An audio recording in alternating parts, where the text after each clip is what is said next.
Well, hello there, my little gooselings. It's YaYa here with another episode of Story Time with YaYa and Papa Moon.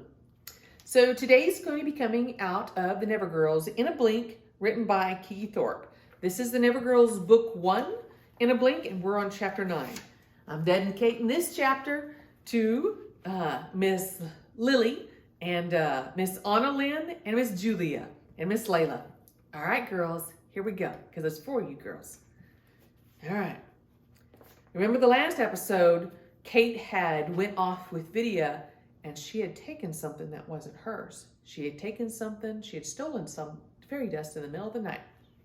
And then she found herself alone. So here we go, Chapter 9. Tink sat on the bench in her workshop. Sunlight gleamed off the saucepan and she studied the crack in its handle. A tricky fix, she murmured.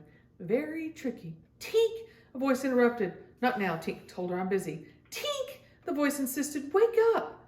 Tink opened her eyes. She wasn't in her workshop, she was in her hammock in the willow room.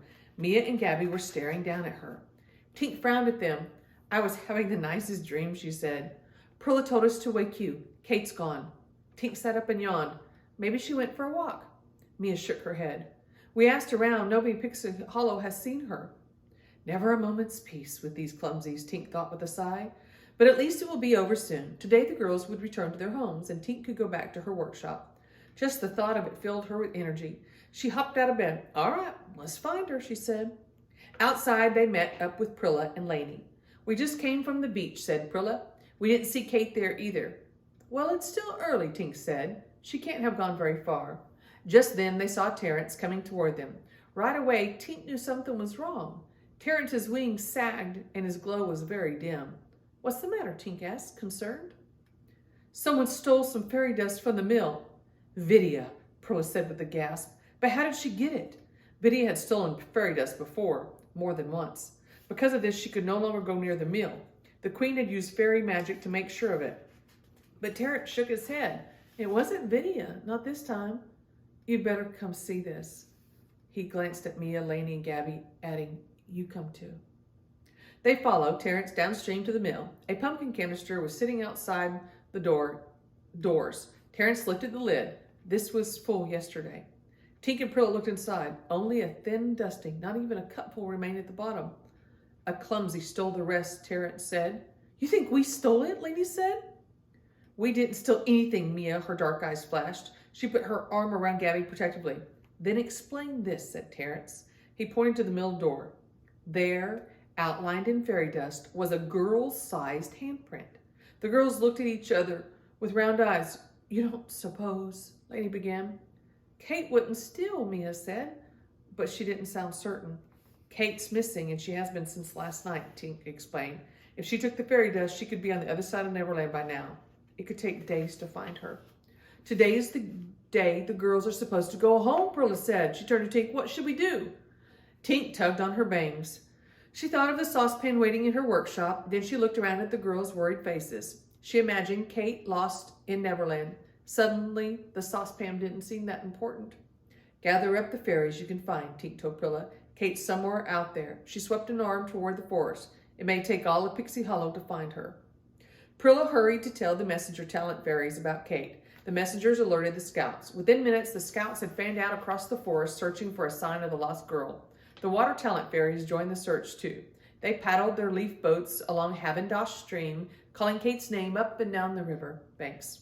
Meanwhile, animal talent fairies took to the skies. They rode on the backs of blue jays and starlings. They circled high in the air, hoping to catch a glimpse of Kate. Prilla waited at the home tree with Mia, Lainey, and Gabby. Tink hadn't wanted them to join the search. You can't get far walking, she said, and it's too easy to get lost in the forest if you don't know your way. I want to fly and look for Kate too, Gabby said, as they watched the fairies fly above them. We can't, Mia told her. There isn't extra fairy dust for us to fly with them. Kate took it. Gabby stuck out her lower lip. That's not fair. No, it isn't, Mia agreed with a frown. Anyway, I don't need fairy dust to fly. I can use my wings. Mia, you don't think Kate left us on purpose, do you? Lainey said. I don't know, Mia said, her frown deepening. It was clear she'd been thinking the same thing. Lainey squinted up at the sun. It was high in the sky now. The day was passing quickly. What will we do if we can't find Kate before we have to leave today? she asked. Nobody answered. No one knew. We'll find her, Prilla said at last, trying to sound confident. All of Pixie Hollow was out there looking for her now. Where's Gabby? Lainey said suddenly. What do you mean? Asked Mia. She was here just a second ago. The girls and Prilla looked all around the home tree. Then they looked around the trees nearby. Lainey even ran back to the willow room to check. There was no Gabby. I should have been watching her. Where can she be? She said she wanted to fly, Lainey remembered. You don't think she went looking for Kate, do you? She can't fly, Prilla said. She doesn't have any fairy dust. But she believes she can fly, Mia said. They all turned toward the forest. Oh no, now we have 2 lost girls, Prilla said. Tink and her friend Beck, an animal talent fairy, was sweeping over the forest on the back of a starling. It was their 3rd pass that morning, but they still hadn't spotted Kate. Do you think she could have gotten as far as Torth Mountain? Beck shouted over the rushing wind. Tink stared at the tall mountain in the distance. It was hard to see how far away it was or whether Kate might have reached it. Neverland was always changing in size. That was part of the island's magic. Sometimes it might take days to cross it. Other times it might take only a couple hours. I guess we'd have to have a look, Tink said with a last glance at the forest. Just then, something shiny on the ground caught Tink's eye. She looked closer. At first, she thought it was a giant dragonfly. Then she realized it was Gabby's shiny wings. How in the name of Neverland did she get all the way out here, Tink wondered. Tink didn't know it, but Neverland was exactly how Gabby had gotten there. The island had felt Gabby's belief. It had shrunk itself to help the little girl. Gabby looked up and spied the fairies. She waved her hands and shouted something. Tink and Beck swooped closer on their bird. Finally, they heard what Gabby was shouting.